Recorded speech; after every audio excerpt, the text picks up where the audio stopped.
paz, queridos. Continua sendo um prazer para mim poder congregar mais esta vez e juntos darmos mais um passo com Jesus.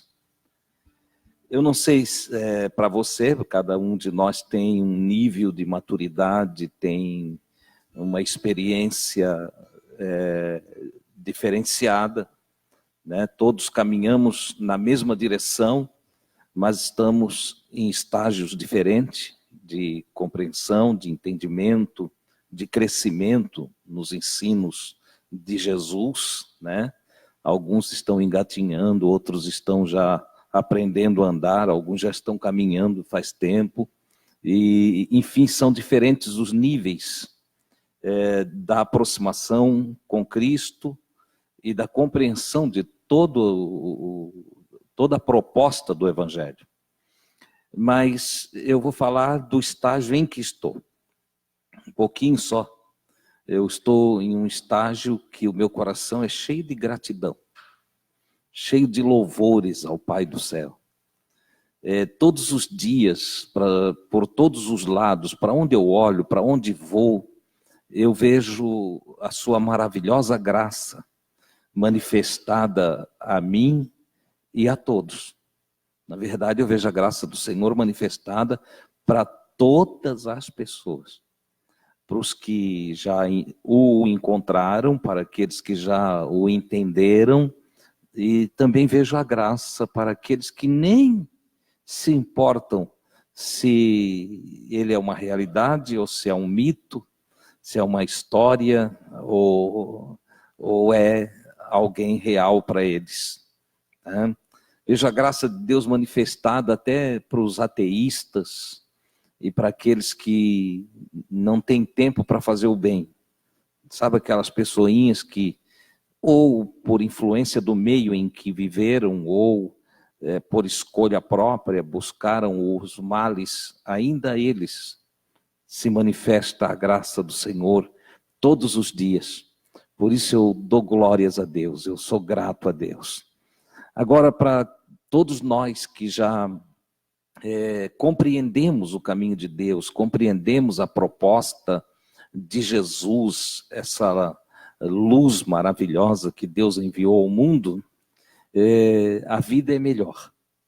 Não resta dúvida que a vida é bem melhor para quem pratica a justiça, para quem vive o bem, para quem busca a retidão, para quem ama o que é certo, o que é direito, né?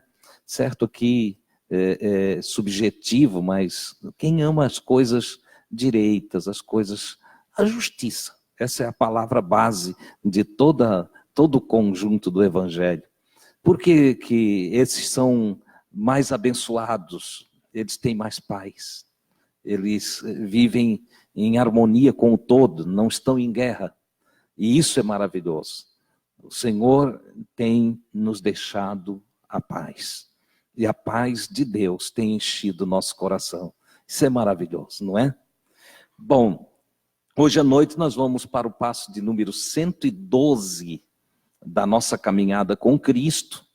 Um passo que está em continuação do capítulo 24, né? Em uma escola cujo objetivo é só passar a lição, nós teríamos feito esse capítulo 24 em um só passo, né? Como nossa intenção ela não é simplesmente passar a história do Evangelho, mas avaliar e tirar as lições que estão inseridas em cada palavra de Jesus. Então, nós já estamos aí para a quarta semana neste capítulo. A quarta semana que nós estamos nesse capítulo. Alguns irmãos às vezes me perguntam, quantos passos faltam para terminar os passos do Evangelho? Eu digo, não sei. E eu não sei mesmo.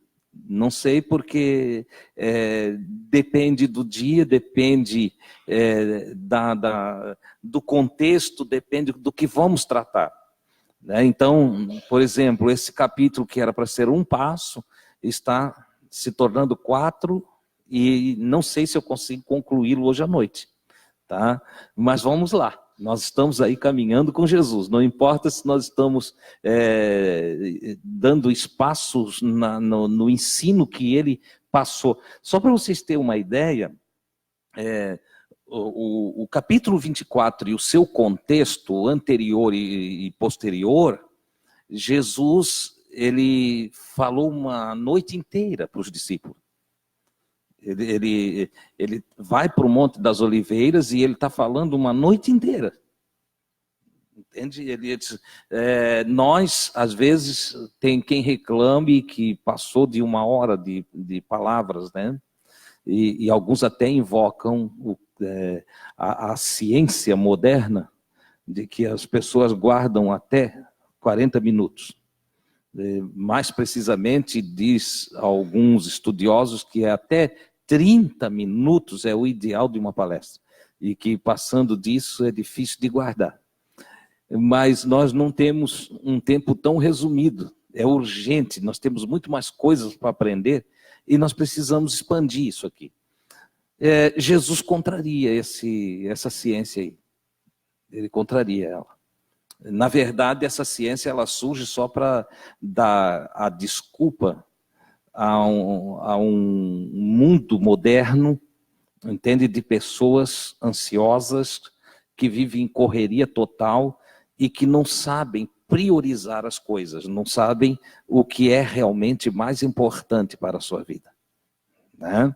Então, aí surge esse tipo de ciência, colocando parâmetros em coisas que Jesus não colocou, Paulo também não colocou. Tem uma ocasião em Atos dos Apóstolos que Paulo pregou uma noite inteira. E teve um irmão, um chamado Eutico, que à meia-noite ele caiu da janela, ele estava no 2º piso, e quando deu meia-noite ele cochilou lá e caiu da janela. E aí juntaram ele lá embaixo, né, no pavimento térreo, trouxeram para o Paulo, Paulo orou e ele não morreu, ele viveu. Entende? Então, e aí o Paulo pregou até amanhecer o dia. De novo, Paulo vai imitar Jesus uma noite inteira de ensinos. Mas aí é para quem tem ouvidos para ouvir, né? Quem tem um coração faminto por aprendizagem, certo? Eu não vou pregar a noite toda hoje. Eu estou assim falando assim, mas eu vou fazer dentro do horário nosso, tá bom? Eu quero, antes de começar aqui os passos, mandar um abraço para os nossos irmãos lá em São Paulo, que estão nos assistindo. Hoje está funcionando aí, Di? Estão nos assistindo através do Facebook. Um abraço à irmã Magnólia, que está enfrentando grandes problemas. Ela está no rol daqueles que amaram a palavra de Jesus e que agora está sendo rejeitada pelos seus irmãos, né? E isso acontece. Jesus disse que seríamos odiados por causa das suas palavras. Quando a gente fala para um religioso aquilo que Jesus realmente ensina, e aí parece que todas as bases religiosas saem, porque Jesus derruba os pilares do templo, né?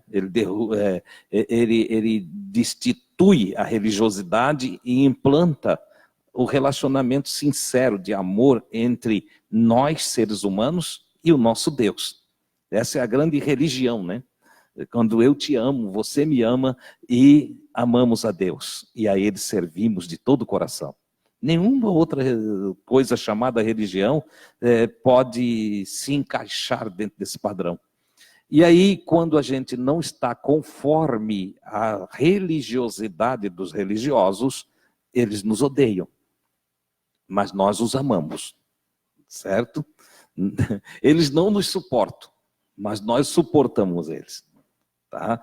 E a irmã Magnólia tem passado fases assim. Então vai o meu abraço para ti, amiga, tá? Para o irmão Reinaldo e, enfim, para todos vocês que, através dela, também estão recebendo a palavra através dos vídeos gravados e aí, então, através do YouTube. Meu abraço para o irmão Miro, lá na Praia do Rincão, que está lá com 2 grupos de discipulados funcionando e uma congregação de amigos de Jesus que nos assiste também, né? Miro falou comigo essa semana, e querem muito que eu vou lá visitá-los, e assim que o Senhor permitir, eu irei lá. Irei estar com os irmãos dali, da Praia do Rincão, e vai aqui o meu abraço para o Miro e para a esposa, os filhos e todos os irmãos que congregam com ele ali na Praia do Rincão. E outros irmãos que nós não sabemos onde estão nos assistindo, onde estão recebendo a mensagem, mas que estão lá.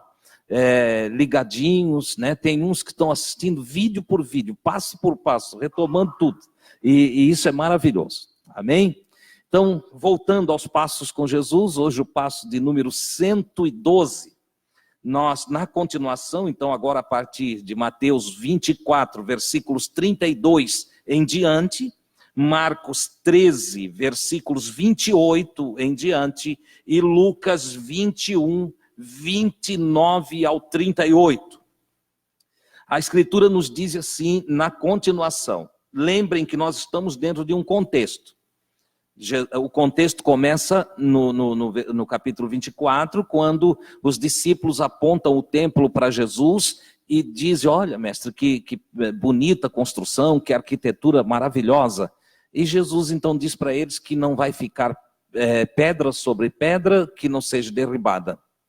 Na sequência, os apóstolos, discípulos de Jesus, pedem a Jesus que diga para eles quando isto iria acontecer.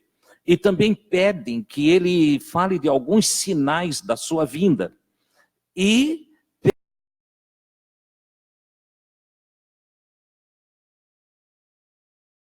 tempo desta eternidade da matéria. Tá? Então, eles fazem três perguntas para Jesus.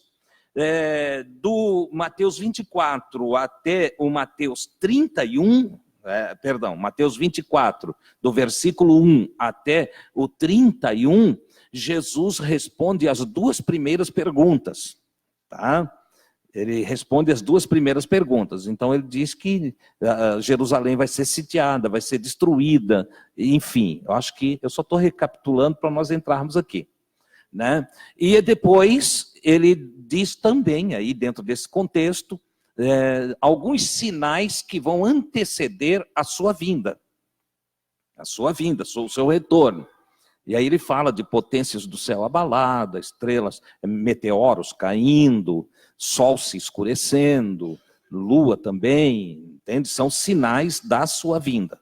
Então, temos dois sinais. Primeiros sinais que é para a destruição do templo. Depois, os sinais da sua vinda. E ele continua, então, nesse capítulo, falando, e na sequência ele diz assim, olhai ou aprendam da figueira esta parábola. Vejam, eu vou fazer uma comparação, diz ele. Vou usar de uma comparação. Vocês, quando veem a figueira brotar, quando vocês percebem que a figueira está brotando nas terras orientais, mais precisamente lá em Israel, na Palestina. Quando vocês veem que a figueira está brotando, vocês sabem que está próximo o verão. Tá? Vocês observam o brotinho da figueira e dizem, o verão está chegando. O que Jesus está dizendo? Ele diz, vocês conhecem a natureza, vocês conhecem os sinais dos tempos olhando para a natureza. Vocês, quando observam a natureza, vocês sabem discernir se é inverno, se é verão, né? Se é outono, se é primavera. No caso aqui, vocês olhando a figueira brotando, vocês têm entendimento de que está chegando o verão. Eu fiz aqui uma perguntinha, anotei para não esquecer, e disse assim, o que isto tem a ver com Israel? Nada. Nada. A não ser que a figueira em Israel brotando anuncia a chegada do verão. Olha só, lançando seus renovos, anuncia a chegada do verão. Aqueles dentre nós que vieram da igreja evangélica, por anos a fio ouviram teólogos ensinar que a figueira é Israel, que quando Israel voltasse a ser nação, então era a proximidade da volta de Jesus. Nada a ver com o que os teólogos trouxeram. Jesus só está ilustrando uma coisa muito comum, falando de percepção, que vem através da visão e da avaliação de sinais que a natureza dá. Esse texto não tem nada a ver com Israel, não tem nada a ver com aquilo que foi ensinado aos evangélicos, entende? Apontando Israel como o sinal da vinda do Filho do Homem. Não tem nada a ver, certo? E você vai ver que não tem nada a ver até pela sequência. Porque Jesus então disse, ó, vocês olhando a figueira, vocês sabem que está próximo o verão. Ele continua, da mesma forma, igualmente, da mesma maneira, quando vocês virem todas estas coisas, todas essas coisas acontecerem, saibam que o reino de Deus está próximo às portas. Pergunta, que coisas? Essas coisas, que coisas? As coisas que ele tinha falado ali no passo 111, o escurecimento do sol, da lua e da queda de estrelas. Certo? Que nós entendemos hoje que a queda de estrela não é necessariamente estrela, mas meteoros caindo do céu. E potências do céu sendo abaladas. Ora, amados, numa possível guerra mundial, nós sabemos que os satélites que estão aí em cima vão vir tudo para baixo. Vai haver direcionamento de míssil e tudo mais para derrubar todo o sistema, o poderio que foi colocado para cima. E é isso que ele chama de potências dos céus, que vão ser abaladas, que vão ser atingidas e que vão cair pedaços aqui sobre a terra. Você entende? Claro que naquela época eles não estavam no alcance do que nós temos hoje, porque hoje é facilmente explicável isso, tá? Mas, então, os sinais, veja aqui, que não tem nada a ver com Israel, mas, sim, os sinais são a perda da luz solar, ou do brilho solar.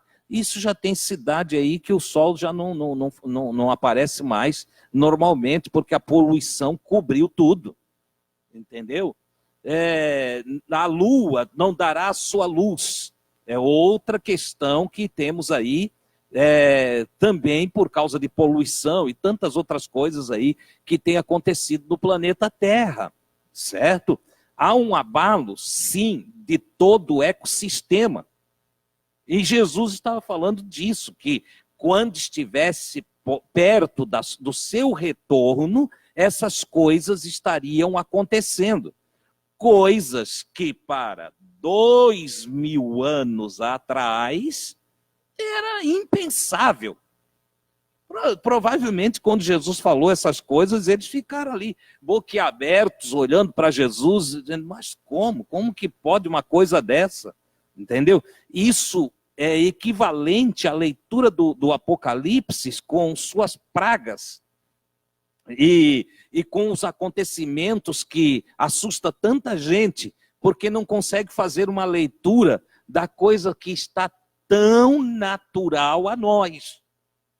Porque as águas contaminadas, as matas queimadas, a população se destruindo, tudo isso está aí acontecendo. Mas só como nós vivemos no meio dessa coisa toda, pouco a gente presta atenção. E você vai observar que na continuação do que vamos falar aqui, uma das coisas que Jesus mais vai falar é sobre vigilância. Por que ele vai falar tanto sobre vigilância? Porque é necessário que a gente não perca o foco da realidade espiritual em um mundo materialista, capitalista, egocentrista. Nós precisamos cuidar do nosso coração. E Jesus vai falar disso aí para frente, tá?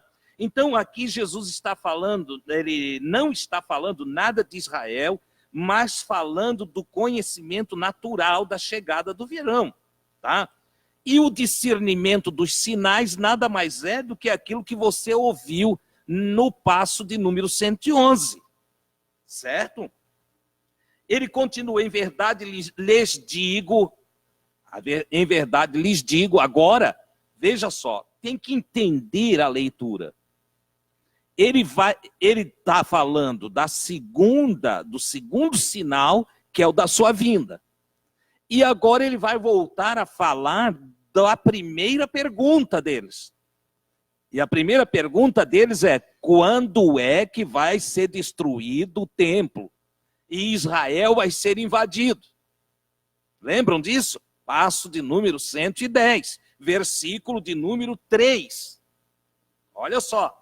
Então, do mesmo capítulo 24, versículo de número 3, estão as 3 perguntas feitas por eles. Então, agora, versículo 34, Jesus vai dizer o seguinte para ele: em verdade lhes digo que esta geração não passará sem que tudo isso aconteça. A pergunta, tudo isso o quê? A destruição de Jerusalém, né? A derrubada do templo. Isso vai se dar ali no ano 70. A maioria deles estava vivo.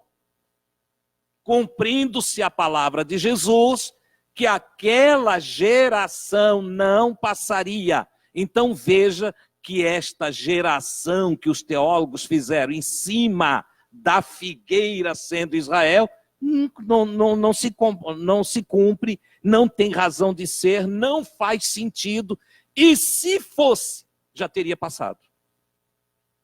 Não é isso? Já passou. Se fosse, então, não cumpriu-se a palavra de Jesus.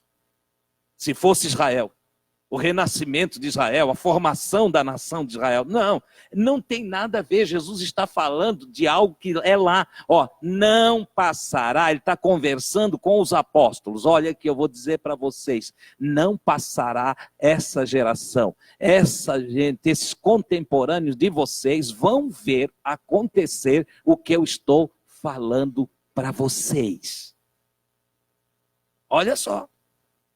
E não aconteceu? Anos 70, Tito Domiciano invade Jerusalém com seus exércitos e aliados e derruba o templo, invade Jerusalém, derruba o templo, não deixa pedra sobre pedra que não foi derribada, até porque ao tocar fogo ao derretimento do ouro do templo, que se mistura e rolam pedra para tirar ouro e buscar o ouro que estava ali nas pedras incrustado. E acontece exatamente o que Jesus falou, tá? Jesus ainda diz logo depois dele falar essa profecia, porque é uma profecia que vai acontecer logo naquela geração ainda, certo? Ele ainda diz assim, ó: passarão o céu e a terra, minhas palavras, porém, não passarão. Só, vocês podem ter certeza de uma coisa, meus discípulos. Você está entendendo o que eu estou falando? Que Jesus está conversando com aqueles discípulos, não com estes. Não conosco. Não. Essa conversa é com aqueles lá. Certo? Ele disse, olha, daquele dia, ele volta a conversar do quê? Da segunda pergunta. Quando será a tua vinda? Daquele dia e hora, ninguém sabe.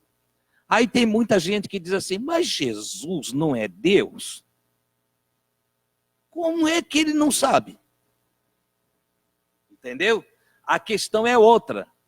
É que Jesus nunca se disse Deus.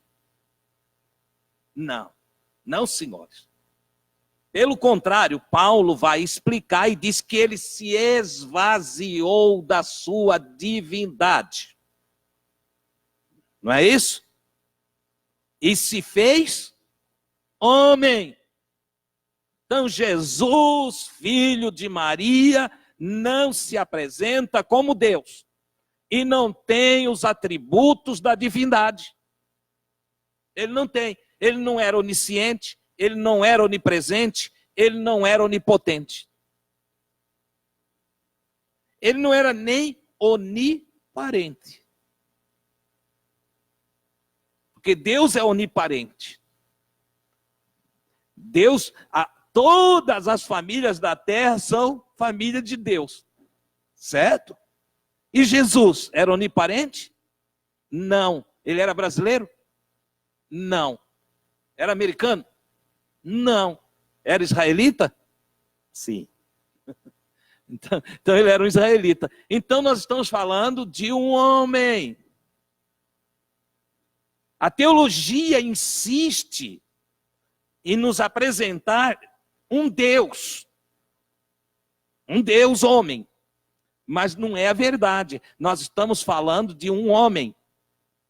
E é nesse aspecto que Paulo, apóstolo de Jesus, compreendeu perfeitamente em suas revelações a pessoa do Cristo. Tá?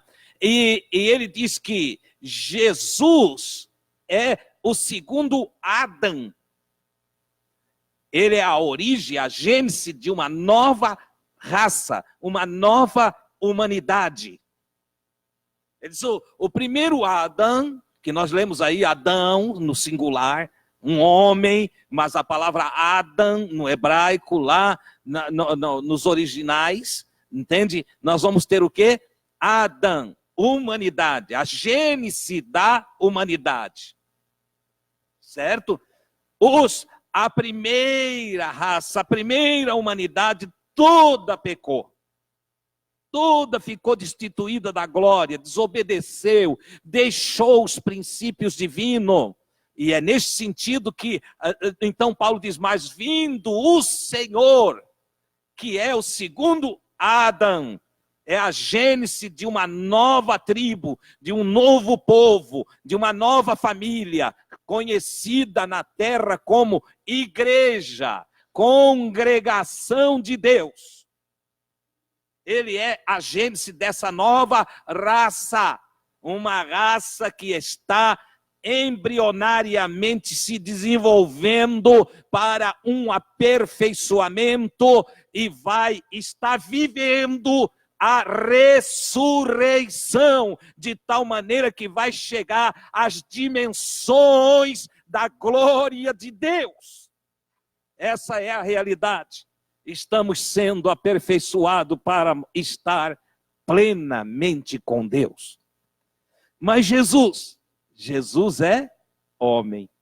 Aí Paulo vai escrever e ele diz, acho que é para Timóteo, ele escreve e diz assim, Timóteo, lembra-te que Jesus Cristo, que é da descendência de Davi, vem da família de Davi, entende? É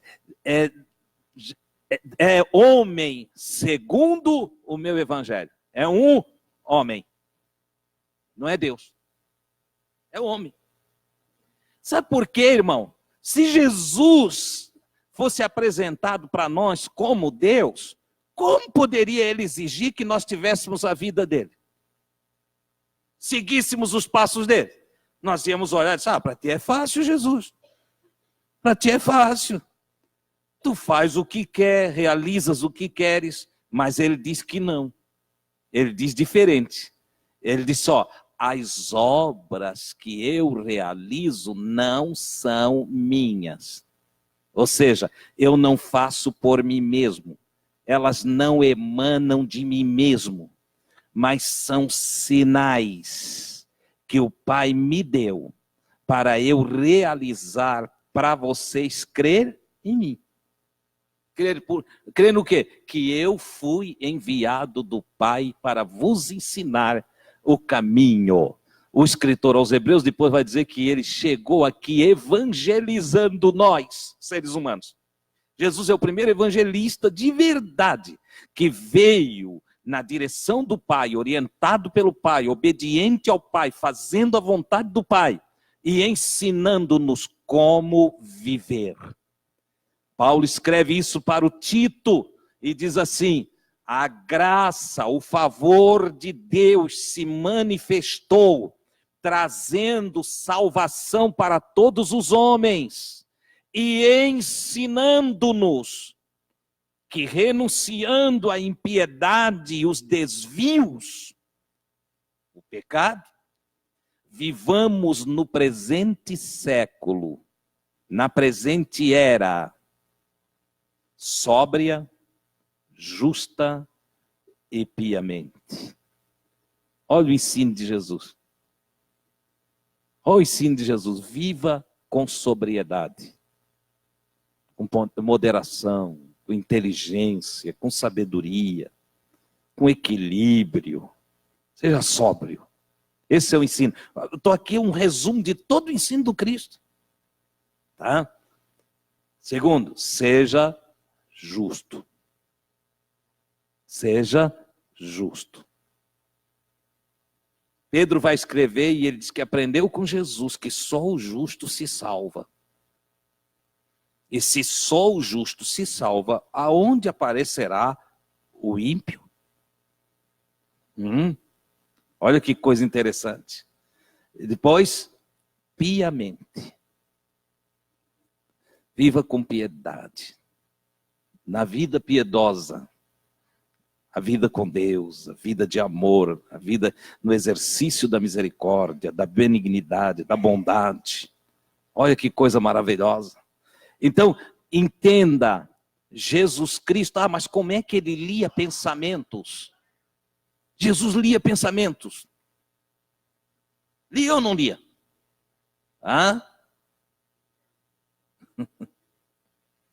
Ele não era onisciente. Mas como é que ele lia pensamentos?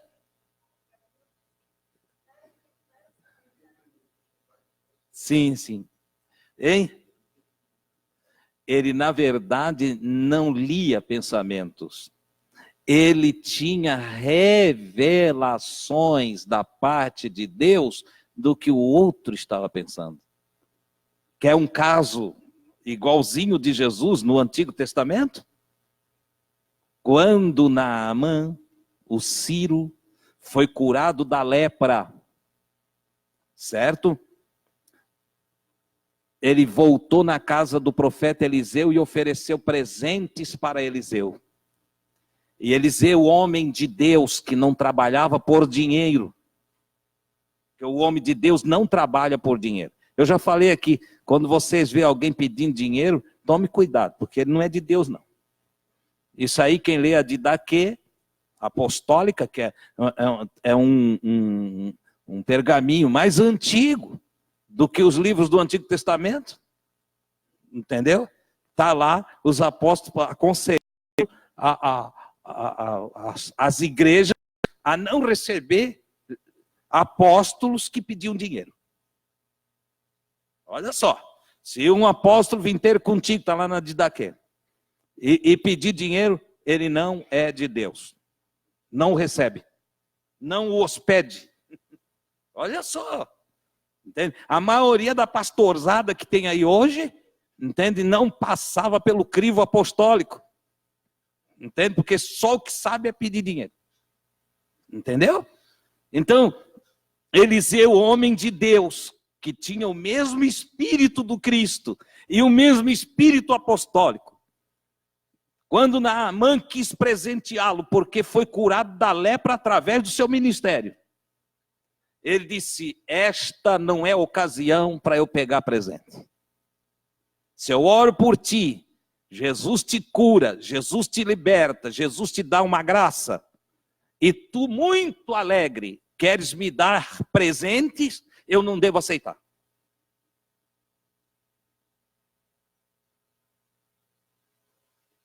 Porque vai dar a ideia que estou usando o dom de Deus para receber dinheiro, para receber recursos.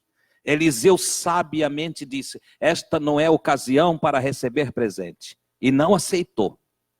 Então Naamã foi embora com sua carruagem e curado da lepra, saltando como criança, entende? E logo atrás da carruagem sai correndo Geazi, moço de Eliseu, o profeta. Sai correndo atrás da carruagem e lá na curva ele parou Naamã e disse: olha, o meu senhor disse que é para tu deixar uns presentinhos, sim. Mentiroso. E aí o Naamã pegou, deu os presentes, porque era de coração mesmo, que ele queria doar, né? Então Geazi, ele é na figura o símbolo de todos os pastores que se alimentam da lãzinha, do leite, da carne das ovelhas. Os pastores materialistas que pegam dinheiro do povo e que não têm amor pelo povo. Resultado, o Geazi volta e o Eliseu perguntou o seguinte: onde estavas? E ele disse: eu não saí daqui. Eu não fui a um nem a outro lugar. Olha o que o Eliseu disse para ele: porventura não foi o meu coração contigo? O meu coração, o meu espírito saiu de dentro de mim e foi contigo. E viu quando tu pegasse presentes de Naamã. Vocês estão entendendo? É uma ação de Deus na vida do profeta. Eliseu é Deus? Não. Ele é um homem de Deus. E como homem de Deus, Deus deu a ele aquilo que no Novo Testamento chamamos palavra da ciência, um dom do Espírito Santo. Então, o coração foi lá e viu tudo. E chega aqui e ele diz: ó, o meu coração foi contigo, eu vi o que tu fizesse. Deus levou ele até lá, ó. A mesma coisa, e aí, claro, eu não vou entrar nos detalhes daqui, mas a lepra do Eliseu, como maldição, entrou no Geazi. Olha só. Outro homem era o Micaías, profeta de Deus, que nos dias de Acabe, nos dias de Jeroboão, Jeroboão mandou que a esposa fosse lá na casa do Micaías. O Micaías era cego. E mesmo assim, o rei Jeroboão disse: olha, te transforma aí, bota máscara, te traveste, esconde para que ninguém saiba que tu és e nem que o profeta perceba que tu és minha mulher. E ela foi. E quando ela bateu na porta lá de dentro da casa, o profeta Micaías disse: entra, mulher de Jeroboão. Ela ainda estava no lado de fora da porta. É Micaías onisciente? Não. Sobre ele repousou o Espírito do Senhor, que o ungiu como profeta. Ele deu palavra da ciência. Olha só, ele tem cientificação do que está acontecendo lá. Pitadas da onisciência de Deus manifestada em dons do Espírito no indivíduo.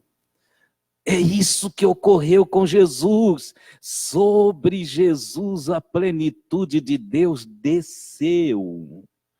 E Jesus manifestou para os homens os dons do Santo Espírito do Eterno. Então não é que Jesus lia pensamento, Deus revelava pensamentos para Jesus.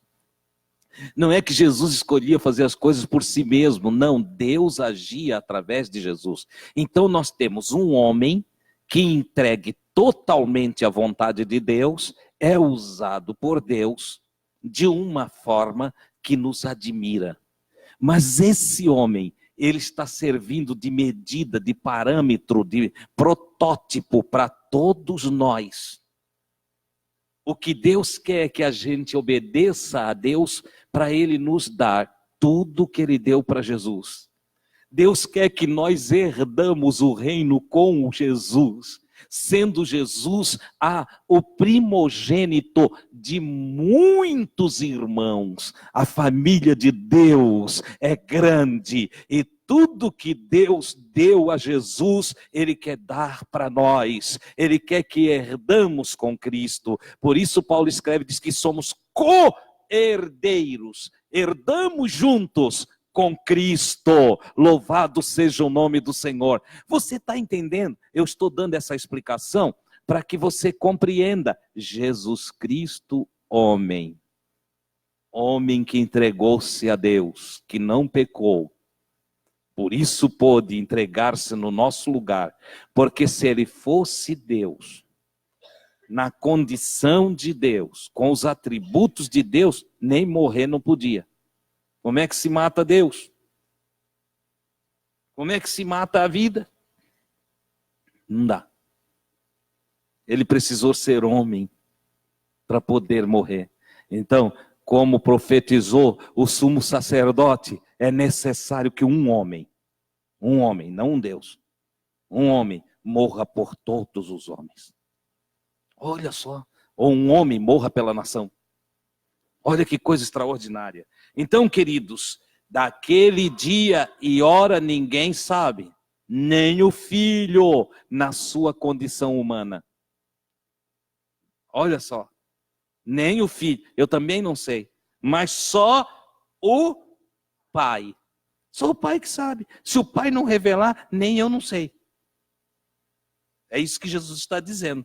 Então, dia e hora da sua vinda. Dia e hora da sua vinda. Vigiai para não ser surpreendido. É a continuação do texto. Ficou alguma dúvida aí, irmãos? Não? Está bem explicado? Eu sei que às vezes dá um choquezinho, porque mexe com estruturas teológicas, certo? Mas nós não seguimos teologia, certo? Nós seguimos a palavra do Cristo pura, purinha, sem invenção. O que ele disse, o que ele não disse. E nós temos que ter esse cuidado, senão a gente inventa. Nós não podemos inventar em cima da palavra de Jesus. Não devemos, né? Aí Jesus continua. Vigie, porque como foi nos dias de Noé, assim será a vinda do Filho do Homem. O que foi nos dias de Noé? Naqueles dias, comiam, bebiam, casavam-se, davam-se em casamento, até o dia em que Noé entrou na arca. Veja só, a vida rotineira, a vida de ativismo materialista, a vida dentro do contexto como a vida é na terra, e a dispersão mental, a distração. O que ocorreu nos dias de Noé é que acostumaram-se com Noé pregando e construindo uma arca. No começo era tudo novidade, no começo vinha gente de tudo quanto é lado. Entendeu? E depois simplesmente ignorava, a palavra era anunciada, né? Segundo alguns estudiosos, Noé trabalhou uns 120 anos entre construção da arca, pregação e tudo mais, tá? E ele foi fazendo o que tinha que ser feito, mas o dia a dia das pessoas, com distrações, com bebedeira, com festas e tudo mais, fez com que eles ficassem despercebidos. O que era novidade deixou de ser novidade, entendeu? O que era uma revelação, o tempo foi apagando. E eles ficaram distraídos, entretidos e envolvidos com muitas coisas aqui da terra. Certo? Até o dia em que Noé entrou na arca. E, olha o que está escrito, versículo 39, e não perceberam nada, até que veio o dilúvio e o levou a todos. É interessante que o juízo veio e levou quem? Todos os que não entraram na arca. Você está entendendo? O arrebatamento, cadê? Cadê o arrebatamento que antecede a grande tribulação? Você está percebendo? Veio a grande tribulação nos dias de Noé. Morte, choro, pranto, ranger de dentes. Uma expressão para apavoro. Entendeu? E foram todos consumidos pelo juízo. Quem se salvou? No meio do juízo. Não foi arrebatado do juízo. Ele se salvou no meio do juízo. Noé e a sua família.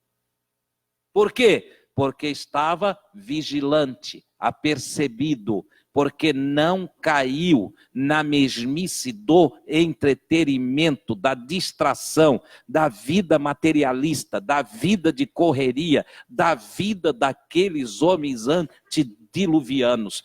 Apegou-se com Deus e permaneceu em Deus, aleluia, e foi livre do juízo. Jesus está dizendo, quando estiver perto da vinda do Filho do Homem, as nações, os povos, as etnias, línguas e nações estarão desapercebidos como aqueles povos antes do dilúvio. Vocês observem isso, está dentro do contexto. Quando a figueira bota o seu raminho, você sabe que vem o verão. Quando os povos se entregar só em comida, bebida, e banquete, e festa, e só entretenimento. As igrejas hoje tem show, né? Tem fumaça, tem luz colorida, tem dança, tem festa junina, vai botando aí, bota o que você quiser, tem de tudo, cineminha, noite da pipoca, encontro dos adolescentes, encontro dos jovens, encontro dos velhos, tem de dança dos velhinhos, tudo, a igreja tem de tudo, distração e mais distração. Sabe o que está faltando? A palavra da verdade, a palavra regeneradora, a palavra que transforma, a palavra que muda, a palavra que liberta, a palavra que lava e santifica a alma de todos nós. É o que está faltando. E onde tem palavra, o povo corre. Porque a palavra é uma luz que ilumina as profundezas da alma. A palavra de Deus revela eu para mim mesmo. A palavra de Deus faz com que eu enxergue a minha vergonha, a minha nudez. A palavra de Deus faz com que eu enxergue as minhas mentiras, os meus tropeços. E alguns se apavoram quando enxergam a si mesmo. E quando ficam apavorados, mas aqui não dá, eu me enxergo demais, vão para a escuridão porque são das trevas. Mas quem é da luz, ele se aproxima cada vez mais de Jesus, diz, me revela mesmo Jesus. Se eu sou mentiroso, me ensina a ser verdadeiro. Se eu sou injusto, me ensina a justiça. Se eu cair, Senhor, por favor, me levanta. Quem é da luz aproxima-se de Deus e ama a verdade, porque a verdade glória ao nome do Senhor. Desculpe o meu grito aqui, é que está gostoso esse negócio aqui, eu gosto da verdade, eu amo a verdade. Às vezes essa alteração de voz é a empolgação de algo maravilhoso que o Senhor vai colocando no meu coração. Eu consigo ver o que ele está propondo. São palavras de amor, você entende? Mexe com a gente, mas é palavra de amor. Sabe a varadinha que a mãe dá no bebê? Não é para matar ele, é para discipliná-lo. É amor. É amor. Oh, glória a Deus! Ora, a dispersão e a distração nos desliga da comunhão. Se nós não estivermos apercebidos e ligados no Senhor, podemos ser alcançados pela vinda do Senhor dentro da distração e dentro da dispersão de Deus. E nós todos sabemos que se não estivermos nele, não produziremos fruto. E se não produzirmos fruto, não o glorificamos. Se não o glorificamos, não somos dele. Não temos parte com ele. É isso que Jesus está dizendo. Então observe, sinais da vinda. Querem sinais da vinda? Pegue aí, distração, dispersão, materialismo, negligência com as coisas de Deus. Não é o que você vê hoje? Continuando. Ele diz, vigiem, porque 2 homens estarão no campo. 2 aqui é só um número para fazer uma divisibilidade. 2 estarão no campo. Um apercebido e outro distraído. Um será tomado e o outro será deixado. Pergunto, olhando o contexto anterior, quem será tomado?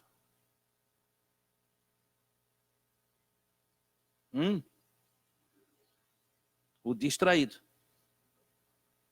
Distraído. Quem foi arrebatado pelas águas do dilúvio? Os distraídos. Estarão 2 no campo, um será tomado. Está no mesmo contexto. Um será tomado, outro será deixado. Quem será tomado? O distraído. Quem será deixado? Vai sobrar quem? No fim de tudo vai sobrar quem? O ímpio ou o justo? O justo. Será tomado pelo juízo divino. Ele está falando de juízo. Será tomado pelo juízo divino. Então, arrebatamento Arrebatamento será o juízo que aniquilará 2/3 da terra. Entendeu? Será tomado pelo juízo divino o distraído. 2 mulheres estarão moendo no moinho. Uma será tomada e a outra será deixada. Você entende a palavra tomada aqui? Está dentro do contexto do dilúvio.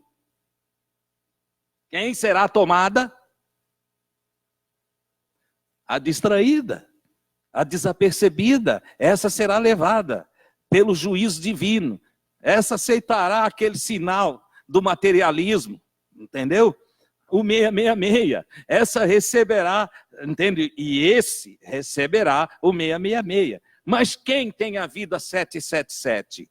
Quem estará cheio do Espírito Santo? Quem terá a verdade no seu coração? Esse estará percebido. Esse não será desarraigado da terra. Esse não será destruído, aniquilado. Esse viverá para sempre. Olha só que coisa interessante. Está mudando os conceitos aí?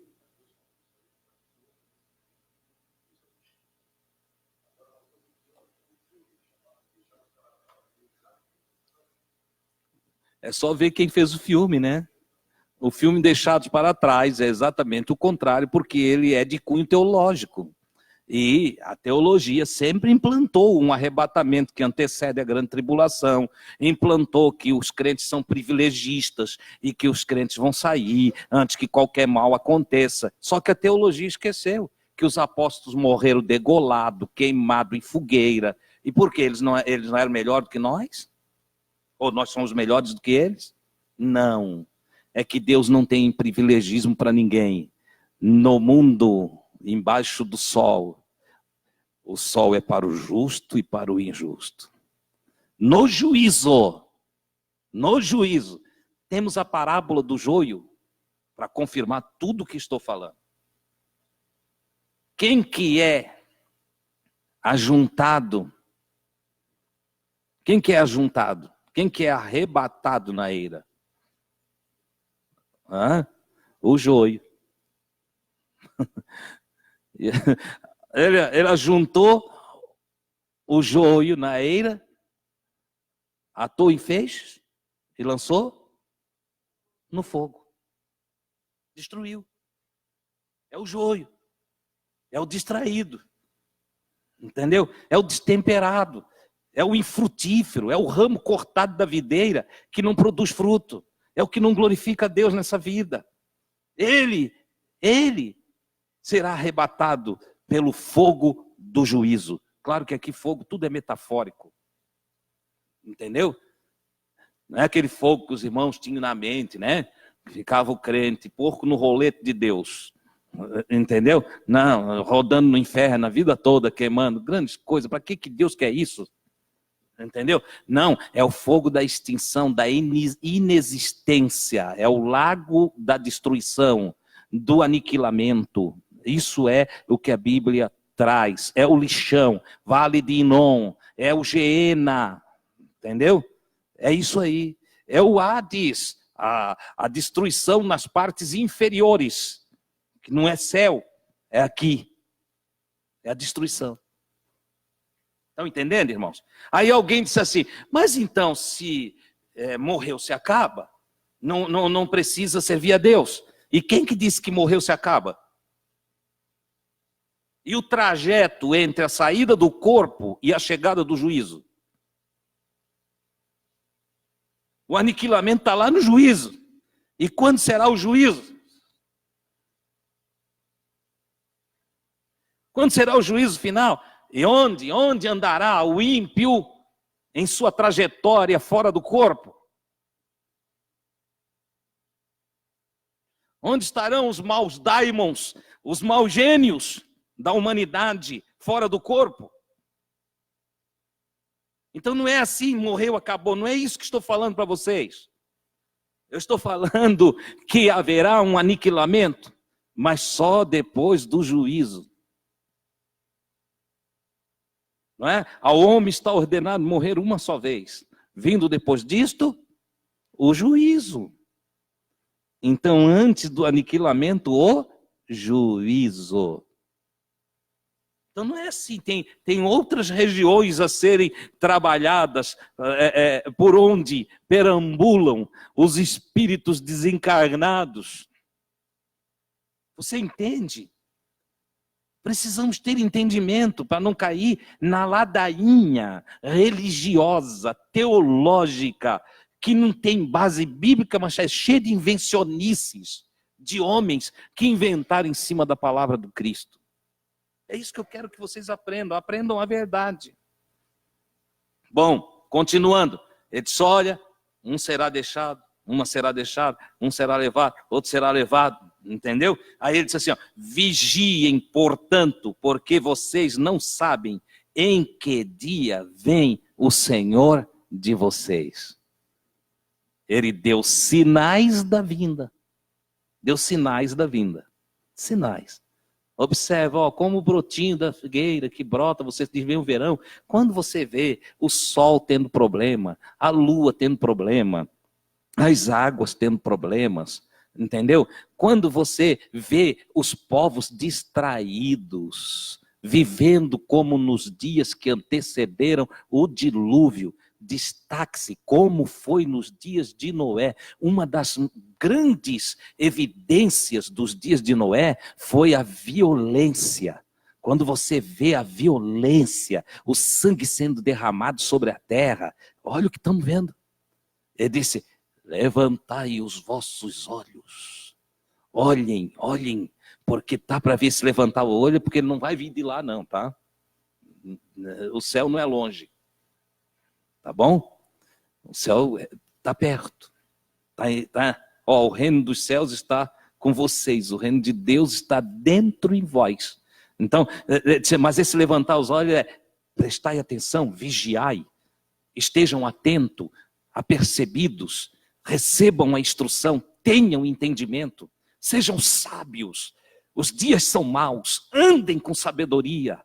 Ande com entendimento. É isso que Jesus está falando para nós. Os apóstolos depois vão nos ensinar mais a respeito desse assunto, Tá? Vigiem, portanto, porque vocês não sabem o dia. Vocês só vão conseguir perceber os sinais da proximidade. Mas o dia mesmo ninguém sabe. Então, por isso, estejam atentos, vigilantes. Compreendam isto. Se o dono da casa soubesse a que vigília da noite viria o ladrão, ele não dormiria, não é? Ele vigiaria. Também vocês fiquem preparados, porque vocês não sabem o dia e a hora em que o Filho do Homem há de voltar. Então o que resta a vocês fazer é vocês ficar conectados com Ele, ligados com Ele, é vocês prestar atenção nas coisas, é vocês seguir mais do que nunca a recomendação do Cristo que diz: olhai, vigiai e orai. Porque no mundo de distração não tem oração.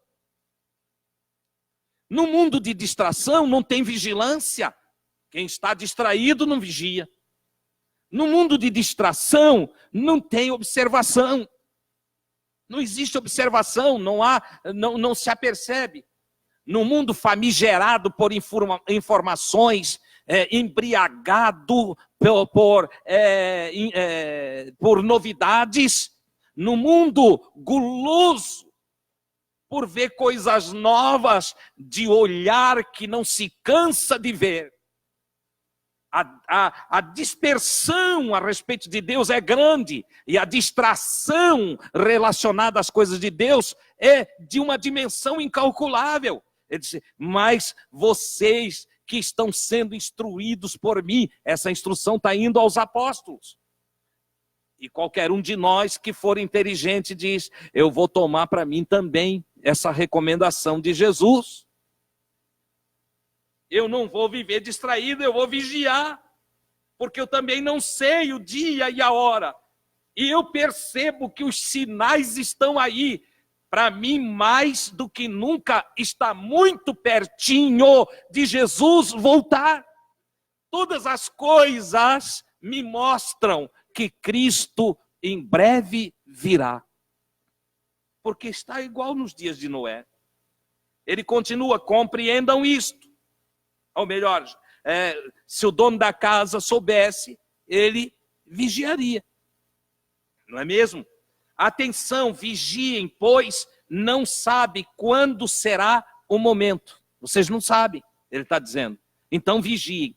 Olha quantas vezes ele vai falar sobre a palavra vigiar. Aqui é o versículo 33. Versículo 34. Será também a vinda do Senhor como um homem que partiu de viagem e deixou a sua casa. Ele conta uma nova parábola, faz uma nova comparação. Será também como um homem que partiu de viagem e deixou a sua casa. E deu autoridade aos seus servos e distribuiu a cada um a sua responsabilidade. E ao porteiro ordenou: vigie, cuide do que é meu. Olha só, Jesus está dizendo, é semelhante também a esse homem. Ele disse: e os empregados não sabiam se ele ia voltar pela manhã, pelo cantar do galo, ou à meia-noite, ou à tarde. Eles não sabiam que hora ele viria. Entende? E ele disse: não aconteça que ele vindo encontre vocês dormindo. O que é? Dormir é estar desapercebido. Olha só.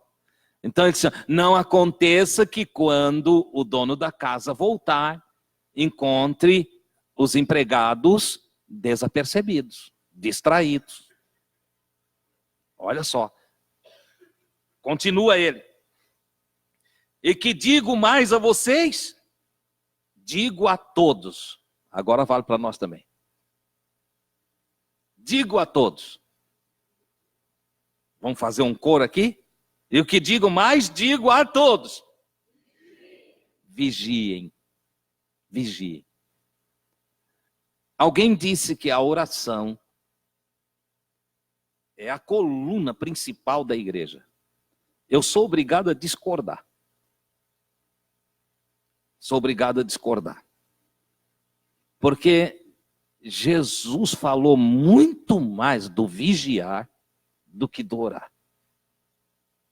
E digo mais, eu conheci crentes que oravam a noite inteira. E conheço, mas que não vigiam. Crentes que sobem o monte e que brigam no pé do monte. Conheço crente que não sai do círculo de oração e não se dá bem com seu esposo em casa. Conheço irmão que tinha e até esnobava, mostrando o joelho calejado. Vi em escola dominical presbítero levantar a calça para mostrar o joelho com calo, de tanto que orava. E, no entanto, não vigiava. Eu vos digo nessa noite, se tem algo que serve como coluna para a estabilidade da vida cristã, é a vigilância. Só nesse capítulo, Jesus falou várias vezes, vigiai, vigiai, vigiai. Contou histórias para falar como temos que vigiar. E termina sua história dizendo para todos, vigiai, vigie. Quem vigia, cuida onde anda. Quem vigia, cuida no que fala. Quem vigia, cuida do seu próprio coração. Ele vai continuar aqui. Ele vai continuar. Vamos mais um pouquinho?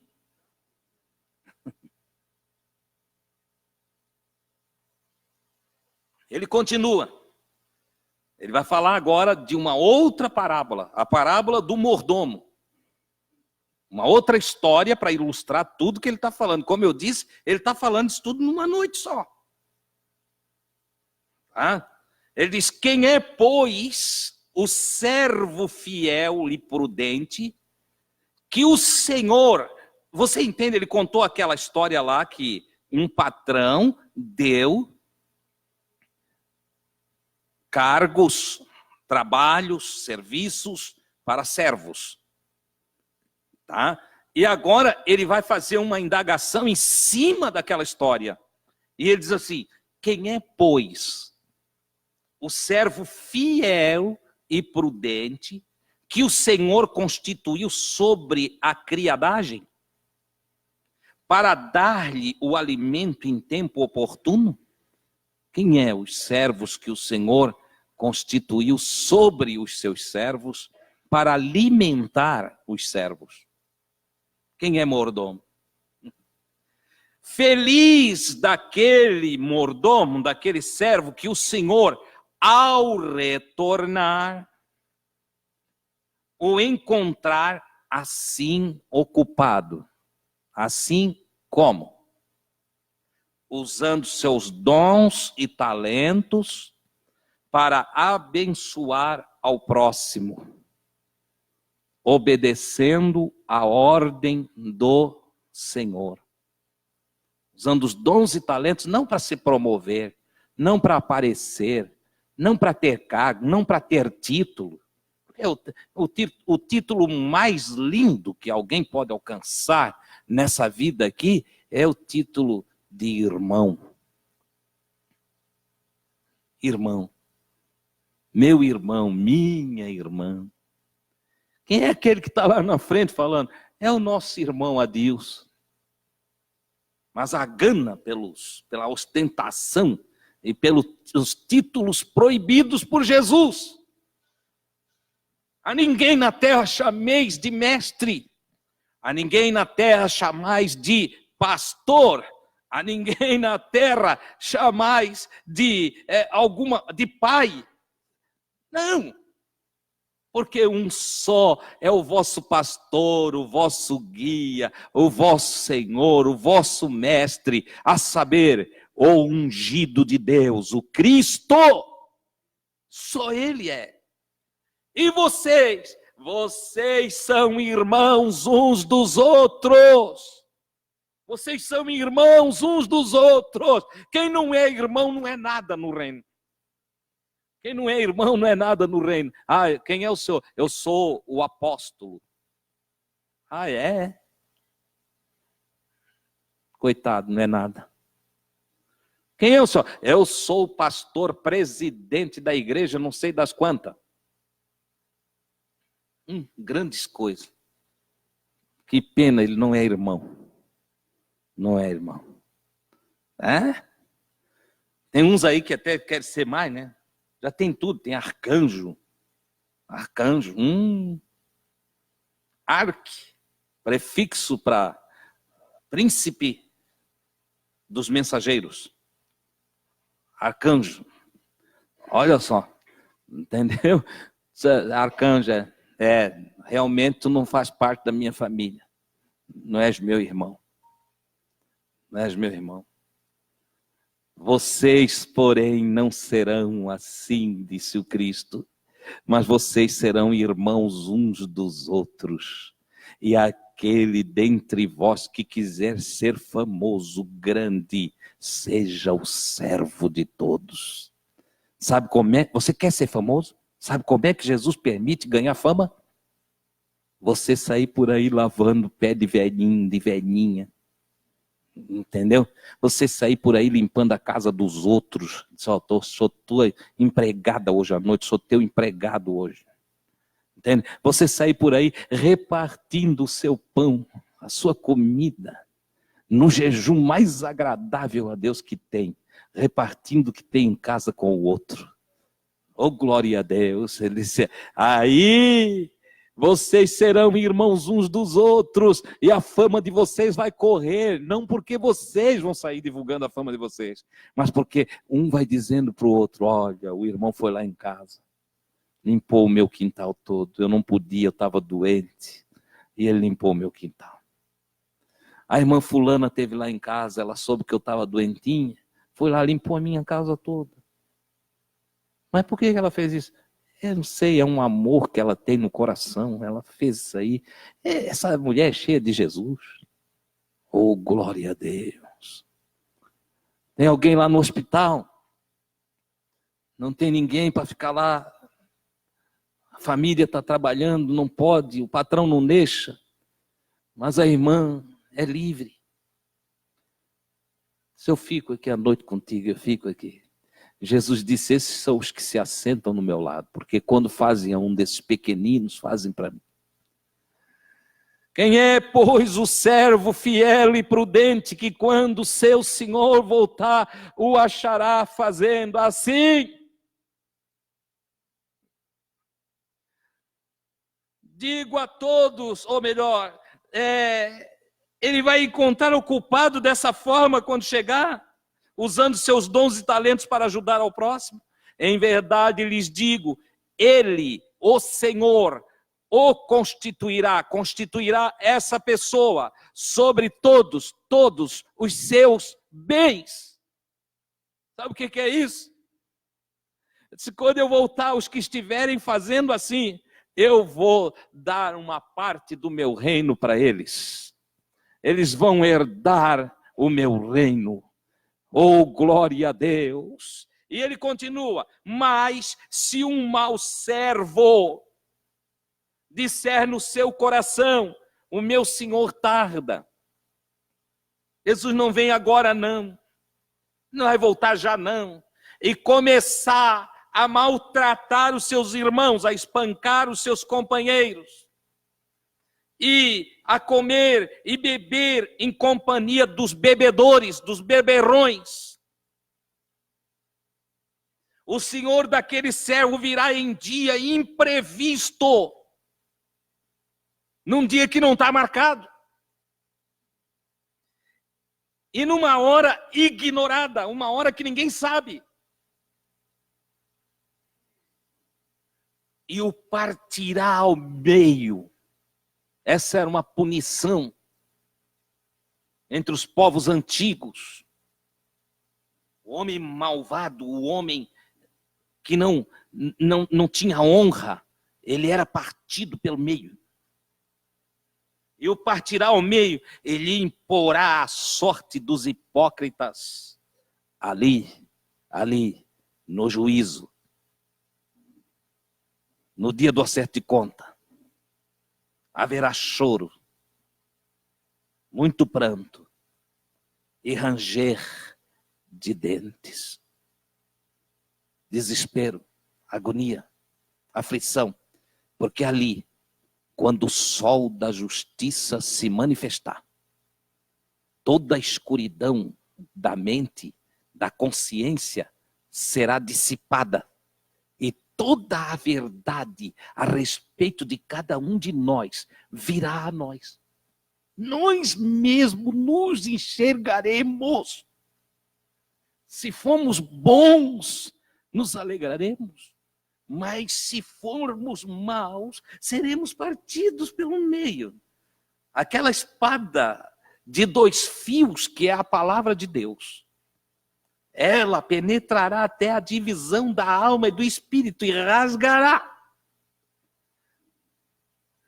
E manifestará todas as intenções que existiam no coração. O HD será colocado na força imaterial, no poder do divino. E tudo circulará e virá à tona. Toda a verdade será revelada. O juízo se fará com justiça. Vigiem, pois, o vosso coração, para não serdes surpreendidos. Cuidado, diz Jesus, para que os corações de vocês não fiquem pesados pela devassidão, pela embriaguez. Aqui ele não está falando de embriaguez do boteco. Até porque ele está falando de coração. O coração bebe. Então temos que entender do que ele está falando aqui. Quando você bebe uma caipira, você vai para onde? O estômago, do estômago, vai para o aparelho digestivo, vai embora. Mas ele está falando aqui de algo que é do coração. Cuidado para que os corações de vocês não fiquem pesados pela devassidão, pela embriaguez. O coração não se embriague pelas preocupações da vida. E não venha sobre vocês repentinamente aquele dia. A embriaguez que ele está falando é quando o meu coração vai querendo tudo que é daqui. Mais. Entendeu? Um carro não está bom, tem que ser 2. 2 casas é pouca, tem que ser 5. Mais dinheiro, mais coisas. E Deus vai ficando. E o coração vai ficando guloso e embriagado, entorpecido pela matéria. O que ele está chamando de coração é o espírito. É o nosso espírito. Onde está a nossa consciência? Quando fica entorpecido pela matéria, já não reage mais ao que é mal. Já não fala mais dentro de nós do que não convém. Já não nos lança mais luz, porque cai na escuridão. Por isso Paulo diz, não extingais o espírito. Não extinga sua consciência, não cauterize ela. Não endureça o coração. Que se ele ficar entorpecido, embriagado, ele vai se desequilibrar. E aí ele não vai mais querer as coisas de Deus. E aquele dia virá como um laço, pois ele sobrevirá a todos os habitantes da face da terra. Escuta, vai ter o dia. Eu preciso estar pronto para encontrar com o Senhor. Que vai ter, não tem dúvida. Agora, como é que eu vou estar quando esse dia acontecer? Ai, meu Deus, está botando medo. Não estou botando medo nada. Eu estou te mostrando como viver em paz. Entendeu? Nós estamos vivendo uma época, sempre foi assim, mas hoje mais do que nunca, menos é mais. Menos é mais. Menos trabalho, mais tempo para a família. Né? Menos recursos, menos medo de assalto. Entendeu? Menos é mais. Tudo hoje menos é mais. Menos materialismo, mais tempo para buscar a Deus. Né? Menos 666, mais 777. Menos de baixo, mais de cima. Olha só, então não aconteça que o coração se embriague e fique perdido, cambaleando entre a matéria e o espírito, e acabe caindo na matéria e se acabando. Né? Na essência da metáfora, Jesus vem como um ladrão para quem não está no bem, na luz, na verdade, praticando a justiça. Entendeu? Para os vigilantes e praticantes do bem, não haverá surpresa. Não haverá. Por quê? Porque eles estão vigiando, eles estão esperando o Senhor. Eu espero Jesus todos os dias. Todos os dias. Eu espero Ele quando vou dormir. E aí eu agradeço o dia. E digo, ó Senhor, se Tu vier essa noite, estou te esperando, tá bom? E o meu coração, eu durmo, mas o meu coração fica velando. Você sabia disso?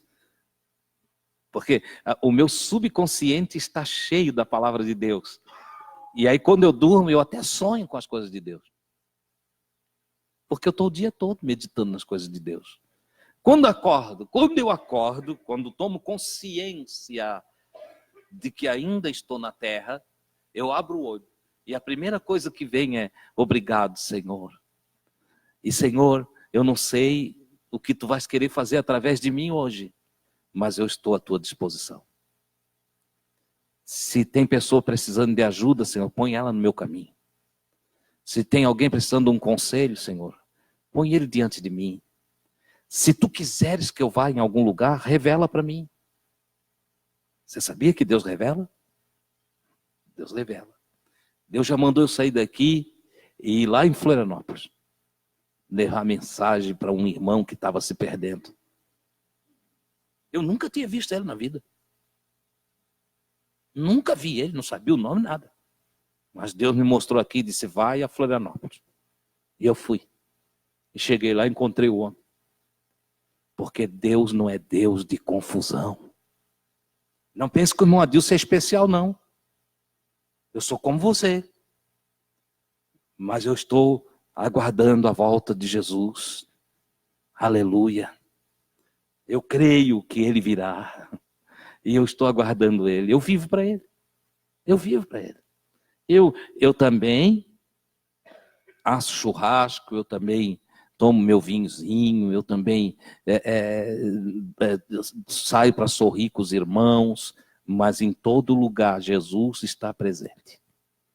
Eu não me esqueço dele. Não me esqueço. Me lembro do irmão que estava tristinho porque aceitou Jesus e não foi mais dançar. E eu encontrei ele estava muito depressivo. Depressivo mesmo. Pensando até em se matar. Porque ele tinha deixado a vida dele antiga, veio para a igreja, e na igreja ele não encontrou amigos. Então agora ele não tinha mais os amigos antigos e não tinha também amigos novos. É um erro da igreja. Cada um de vocês é responsável, quando chega alguém diferente, em querer saber quem é, em abraçar, em conversar, ver quem trouxe ele. Mas o que acontece a maioria das vezes? Paz do Senhor, irmão, a paz do Senhor, estava uma bênção, tchau.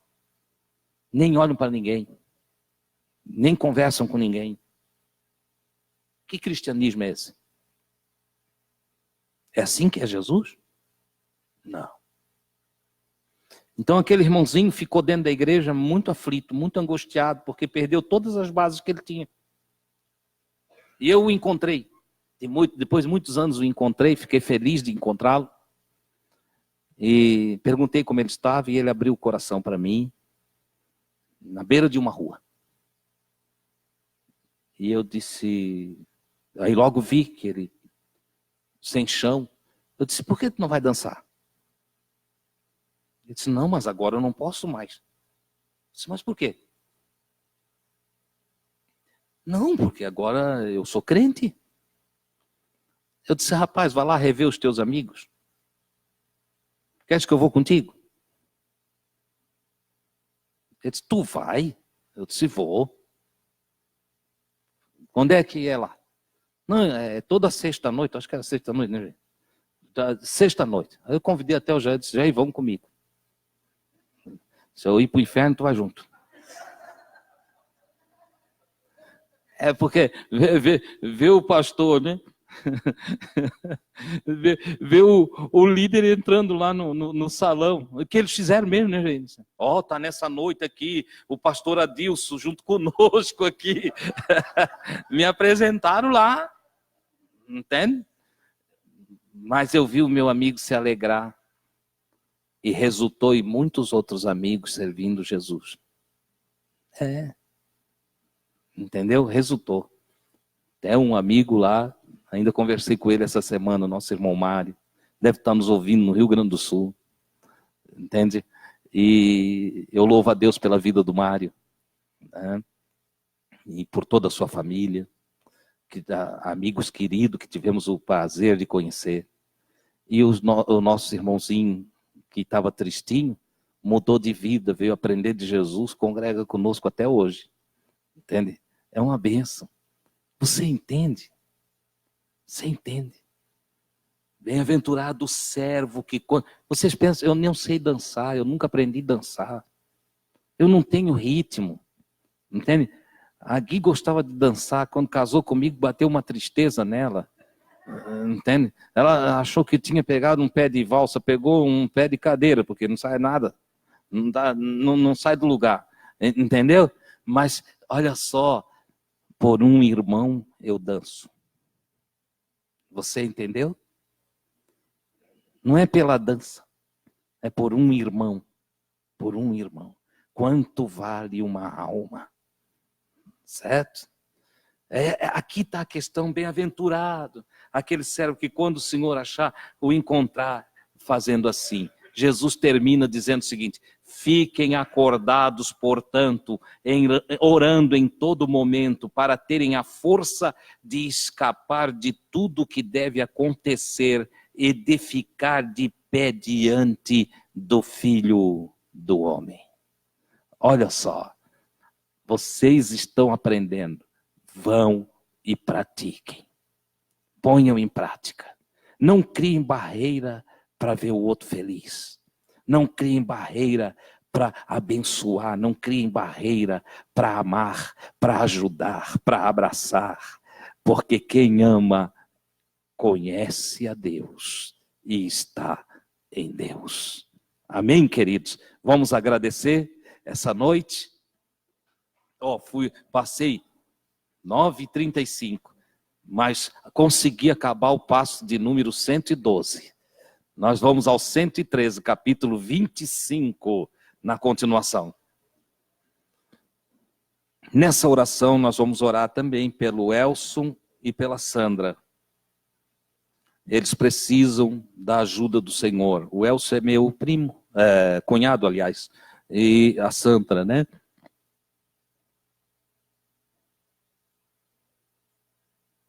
Vamos orar também por outros que não puderem enviar os seus pedidos, mas que estão precisando da ajuda do Senhor, né? E vamos pedir a Deus que nos desperte cada dia mais com sua verdade. Pai do céu, dou-te graças por esta oportunidade, pelos irmãos que aqui vieram, por aqueles que estão nos assistindo através das redes sociais, e aqueles que ainda vão nos assistir, Senhor, através do canal do YouTube. Eu louvo o teu nome, porque de um modo maravilhoso, tu traz os teus conselhos. Em todos os cantos da terra, tu fizestes conhecida a tua palavra, e o teu nome é pronunciado pelos povos. Toda a família da terra te chama de Pai, porque todos dependem de ti. Tu é o doador da vida e aquele que sustenta a existência de todos nós. A ti, Senhor, a minha gratidão, o meu louvor e tributo a minha adoração. Bendito sejas para todo sempre. Agora, meu Senhor, ouvindo todos os teus conselhos, Tu que conheces os corações, sabes o quanto desejamos melhorar, o quanto desejamos caminhar nesse caminho reto de verdade, de amor, de exercício misericordioso, de instruções piedosas, nesse caminho maravilhoso de luz, de prática do bem. Oh, glória a Deus, neste caminho que não embriaga, que liberta, que deixa leve, que faz com que a gente seja feliz. Oh, meu Pai, obrigado por nos fazer entender o teu caminho. Ajuda aqueles que ainda não encontraram a porta e não entraram por este caminho de vida. Aqueles, Senhor, que estão dispersos, que estão desgarrados como ovelhinhas sem pastor, caminhando pelos caminhos da vida, sem saber aonde ir. Deus, de um modo maravilhoso, usa a cada um de nós que temos ouvido a tua palavra para iluminá-los, a fim de que em nós se cumpra a palavra do Cristo e que sejamos de fato luz na terra, ou no mundo, e sal da terra. Que possamos com o nosso viver, Senhor, no entendimento, na sabedoria e na graça do Espírito, possamos atrair outros para ti, como o sal que provoca sede. E que possamos temperar os ambientes terrenos com a nossa presença. Onde houver o ódio, que cada um de nós leve o amor. Onde houver a guerra, que cada um de nós seja o pacificador. Onde houver, Senhor, a dor, a angústia, o desespero, que cada um de nós leve a esperança, o alívio, o consolo, o conforto. Oh, aleluia! Que nossos braços sejam instrumentos de graça. Que nossos pés sejam reluzentes como os pés daqueles que anunciam boas novas. Que o nosso olhar seja o olhar manso do Cordeiro de Deus. Aleluia! Que nossa vida glorifique o teu nome, ó Deus, e abençoe todos aqueles que nos rodeiam. Que sejamos todos instrumentos da tua paz. Oh, eu te rogo isso em o nome de Jesus para todos os irmãos e irmãs. Aquele que busca em ti a misericórdia, o perdão, conceda, Pai, aos teus filhos esta graça. Que o teu alívio, a retirada do fardo, da culpa, ou mesmo o fardo do fingimento, o fardo da hipocrisia, o fardo da religiosidade que não produz o fruto, porque é executado na força do egoísmo, que esse fardo seja retirado e que cada um, Senhor, receba a leveza do teu fardo, o fardo do teu amor.